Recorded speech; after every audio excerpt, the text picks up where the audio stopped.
19 years ago, it was a Friday night in the summer in July. I was coming back from my buddy's house, driving on this freeway here, and this is really the Beltway 8. Quite honestly, I never saw it coming.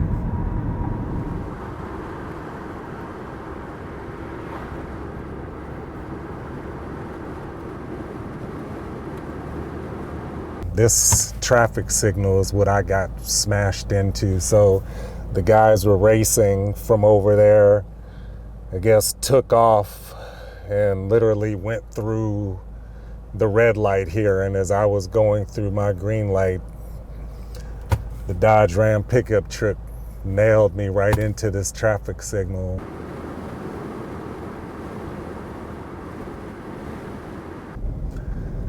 It's just kind of hard to believe that the jaws of life had to pull me out of the car. My lung had collapsed.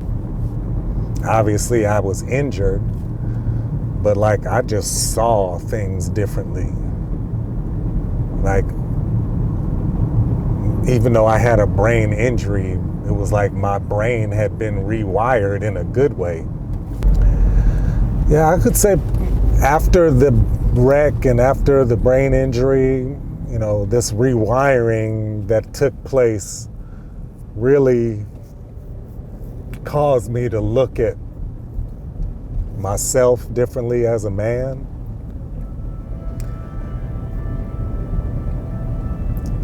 Really caused me to rethink what masculinity as a whole meant. My dad and I really didn't have a good relationship at that time. And it really was this injury that started to transform our relationship. That was what needed to happen. It was like I was almost the tool used to bring him back to God, to source, to the love that he got disconnected from, to the family he got disconnected from. I really didn't grow up feeling that my dad really cared about me much. And to actually see him there at my bedside, coming out of this coma, let me know that my life did matter to him. And, you know, to see him there every other week in my recovery when I was in the outpatient really, I think, helped me in my recovery. It's a blessing, honestly. My life, it just seems like a lifetime ago.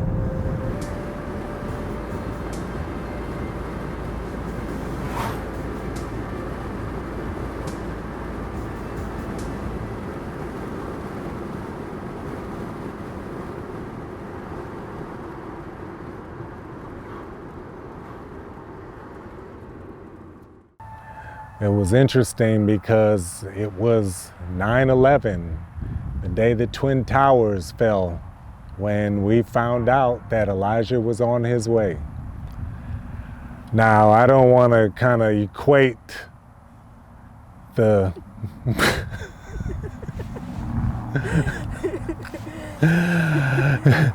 I don't want to compare 9/11 news to news of my son coming, but it was definitely major alert, emergency going on that day in September in 2001 for sure.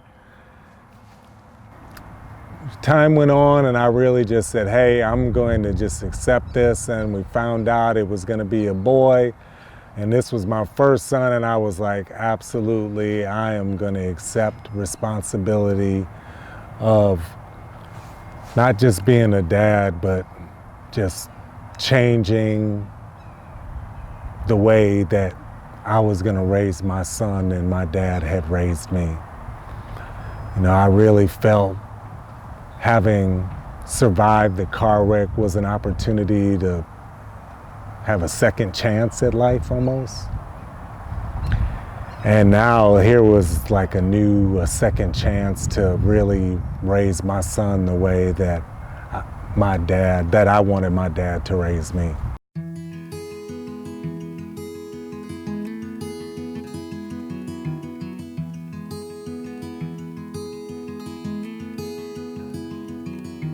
And you know, these big old cheeks, and I used to kind of lay him on his back and tickle him and he used to be so ticklish under his arms. He just had this laugh that came from his belly.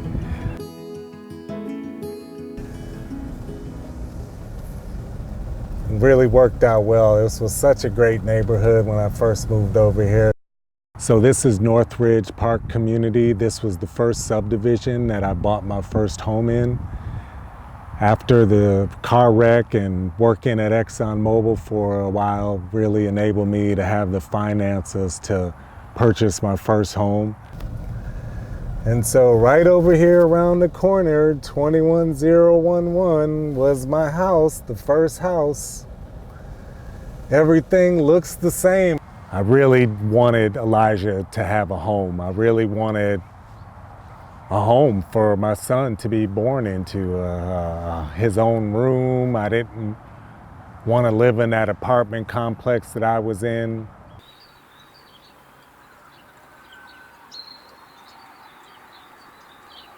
It was a pink slip. I had just been laid off. Here it was, I had relocated my life to Houston, started to build my family here in Houston, and then I lost my job. It wasn't even a year after Elijah was born. Losing my job when I did was at the perfect time because I had nothing but time to focus on raising Elijah and spending time bonding with Elijah. And that's exactly what I did.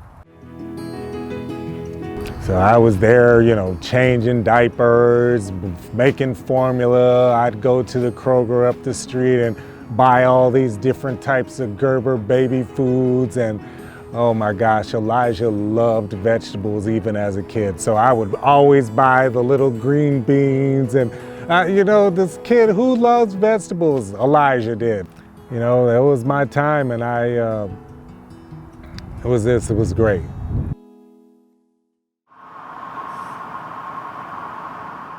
This was the park that I used to bring him to, and you'd see me there, the only dad, walking his son around the neighborhood for blocks and blocks.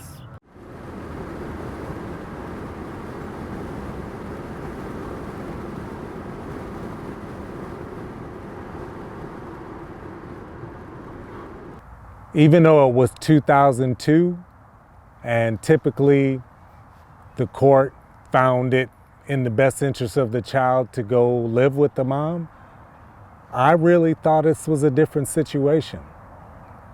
And so there it was. I went and got the papers drawn up, and from the very beginning wanted to take responsibility as a father and raise my son.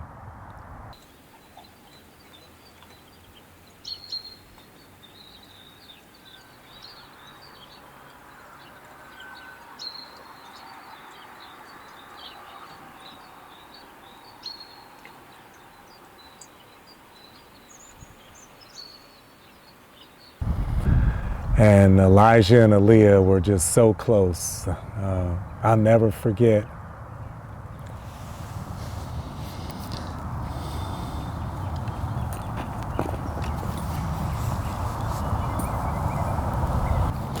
The same way I used to push Elijah around this neighborhood on the stroller, Elijah was joining me and he was pushing Aaliyah in the stroller.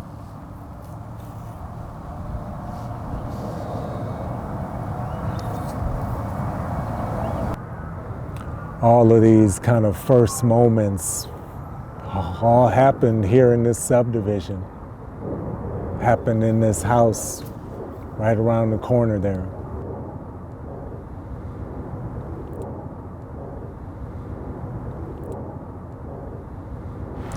Yeah, I moved to Seattle, and shortly after I moved to Seattle, Aaliyah's mom and I divorced.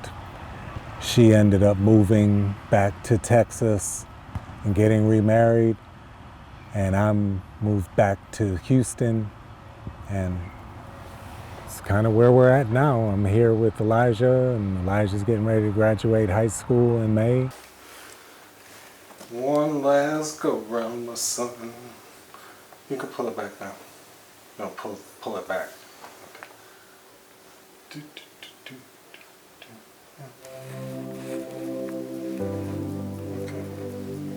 You can let your fro go.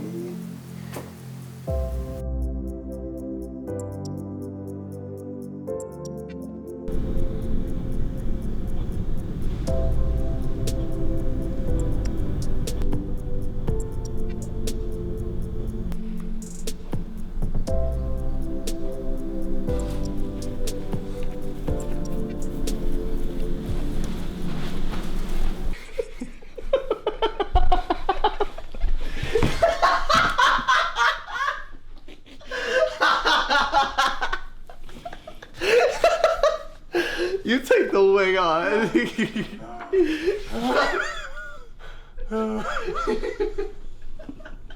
Why did you take it off? Because you're not laughing at me. Oh, Elijah, that's what this is about. It looks stupid. I've seen it on me. It looks horrible. Yeah, you look like one of the retired clowns in the Joker movie. You look like one of the side acts.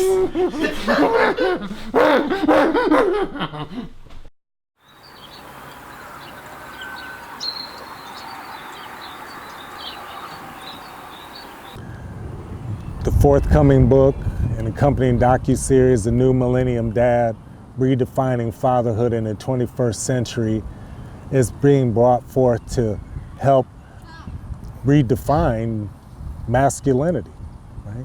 There's been just a conditioning that's taken place in society for centuries, but especially in the century I was born in the 20th century.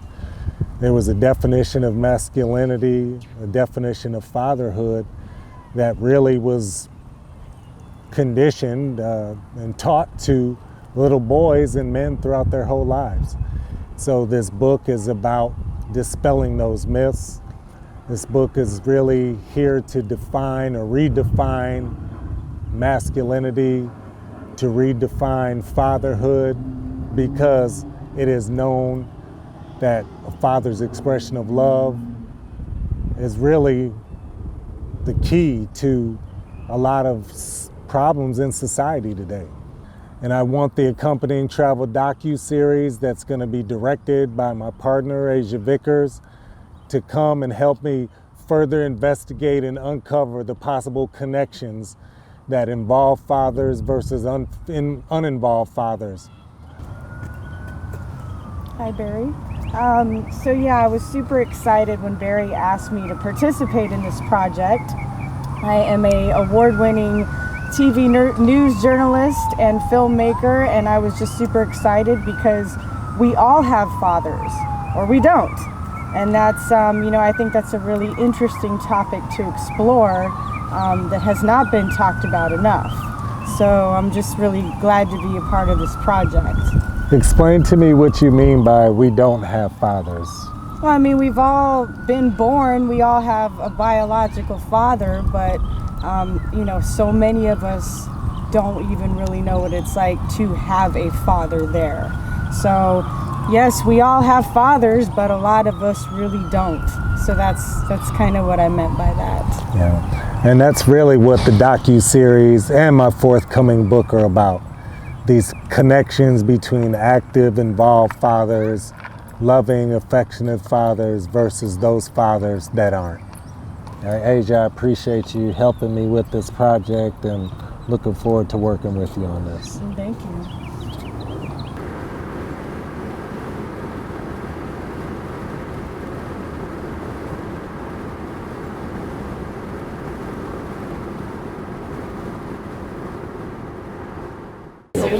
Do you have something specific about the program there? That's one of the brochures. Awesome. Those are the 12 sessions. Okay.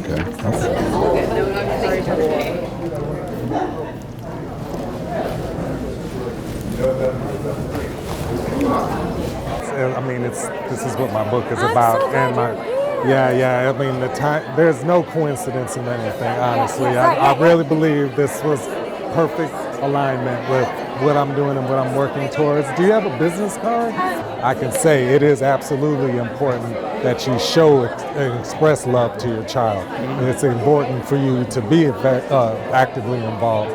And this is the impact that it's had on my son. But it was because of the relationship that I didn't have with my dad after my parents divorced, being out on the streets in Detroit, right, with no real role model. My connection was to gang, right? And I got caught up in that time and era and made some bad decisions. Fortunately, I got my head on right.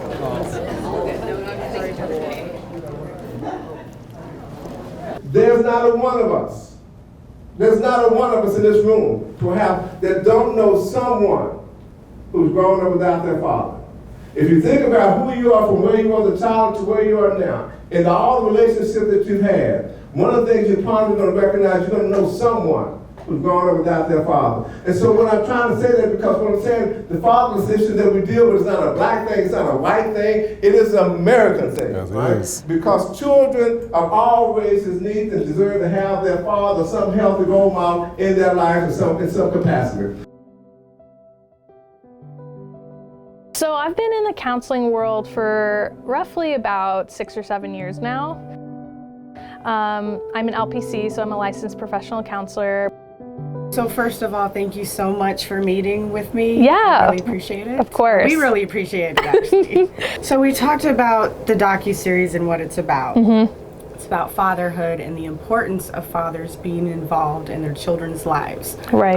What do you have to say about that? A lot of the research supports that children without a father figure are more likely, right, again, it's not cut and dry, are more likely to commit crimes, are more likely to have self-esteem issues, which could include being bullied or bullying others, more likely to engage in risk-seeking behavior, driving fast cars, doing drugs, alcohol at an early stage than the children they've done research on who have two co-parenting parents.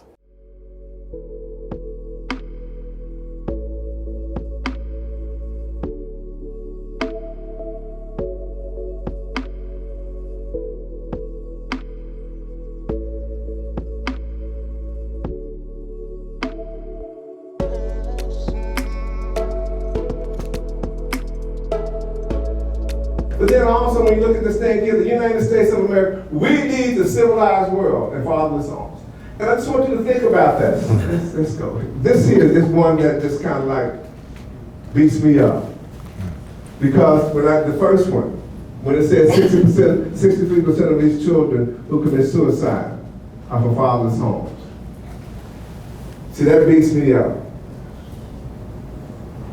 Because somewhere, either he's made a choice or we made a choice not to engage in.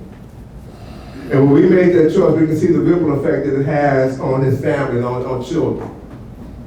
As I said, I used to call being away from my father and not knowing my father called a hole in my soul. And I want you to think about that. Because that hole is alive. And something feeds it on a regular basis. Right? And what feeds it? Is something healthy feeding or something unhealthy feeding? And then and I think also when you start looking at children who've been bullied or bullied, there's some common denominators you can go back also. You go back and find if those kids that have a relationship with their father.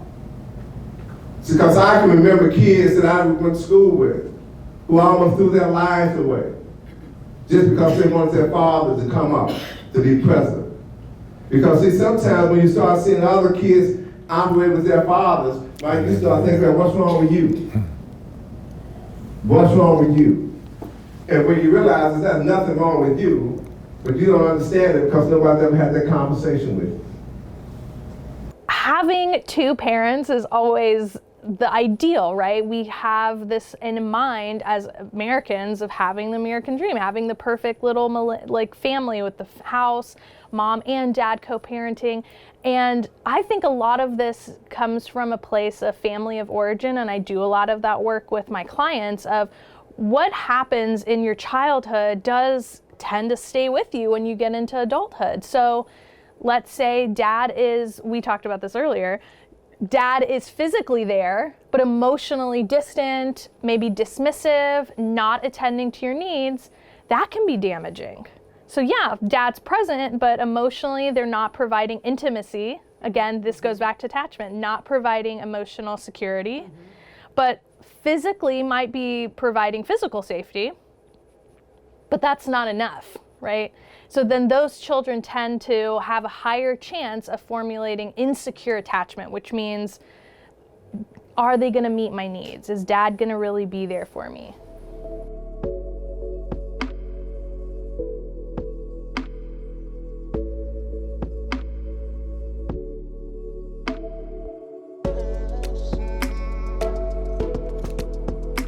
So what would you like to say to fathers out there who are playing an active role in their child's lives? Massive applause, right? I just think they need a lot of recognition and affirmation for their hard work and role in creating a healthy relationship and dynamic in their kids' lives and their families' lives.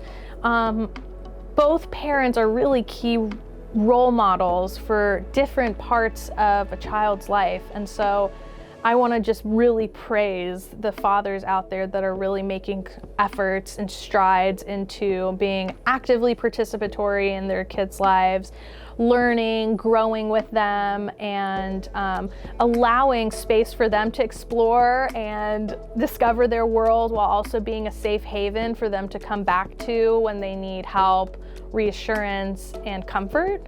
And that is like the biggest part, I think, that is helpful for kids, is knowing that my dad is gonna be there. But then also, when you look at this here, also one of the things I want all of you make sure you do when you deal with fathers is the one person I wish someone would have asked me when I was 19 years old as a father.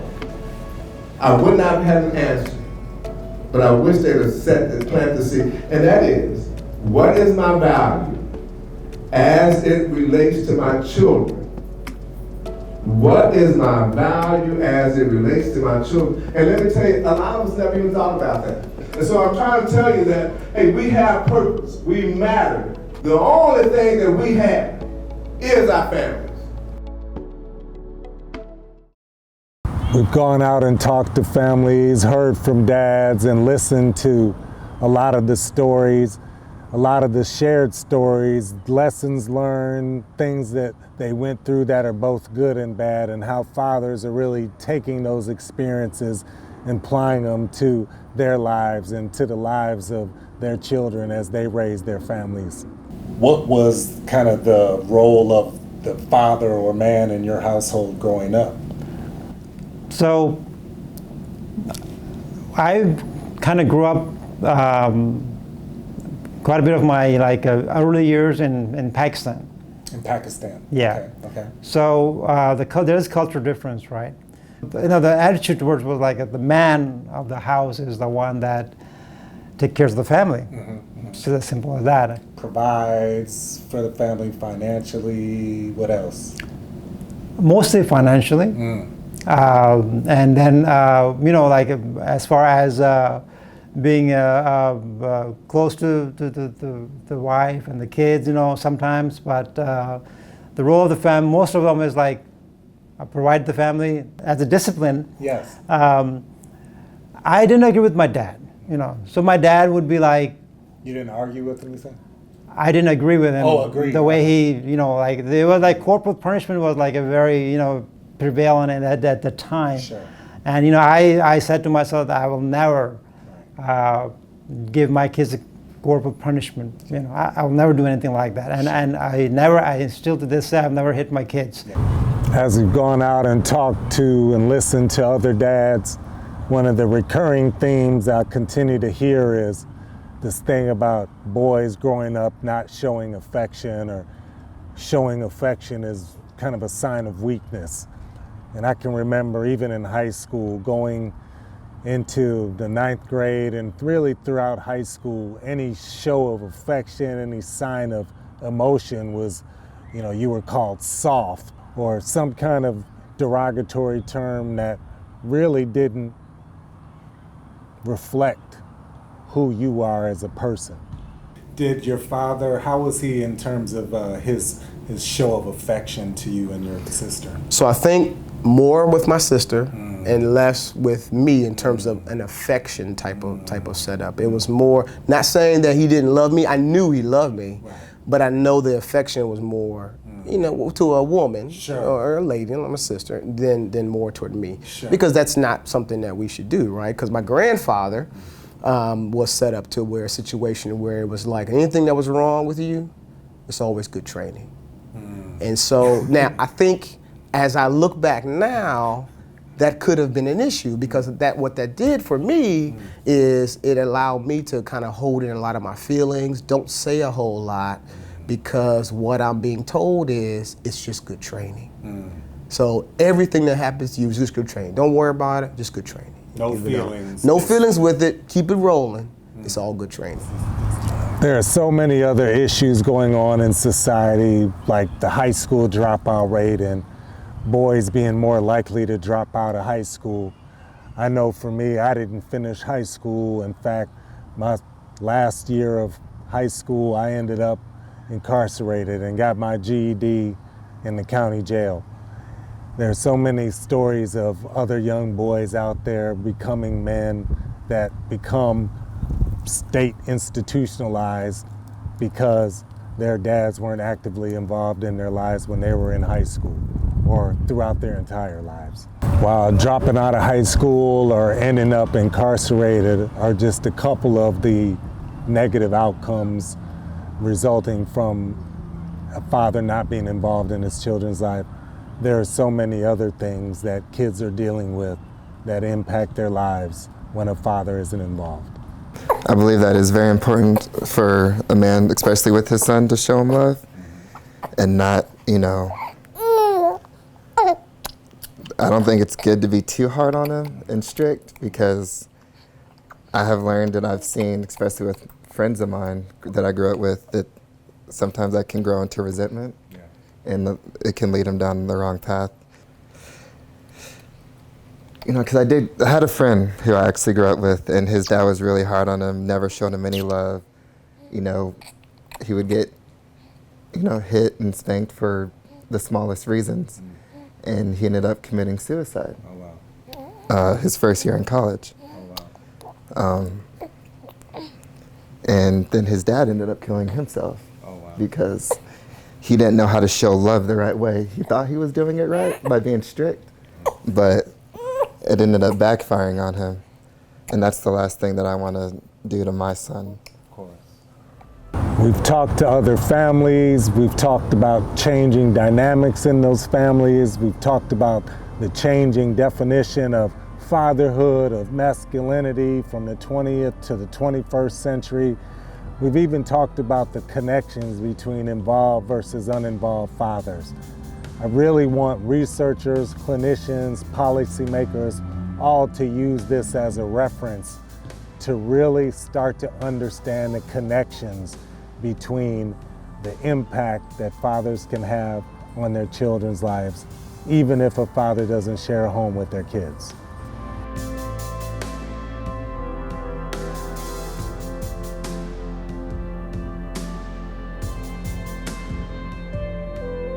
I remember I used to put Elijah on this little,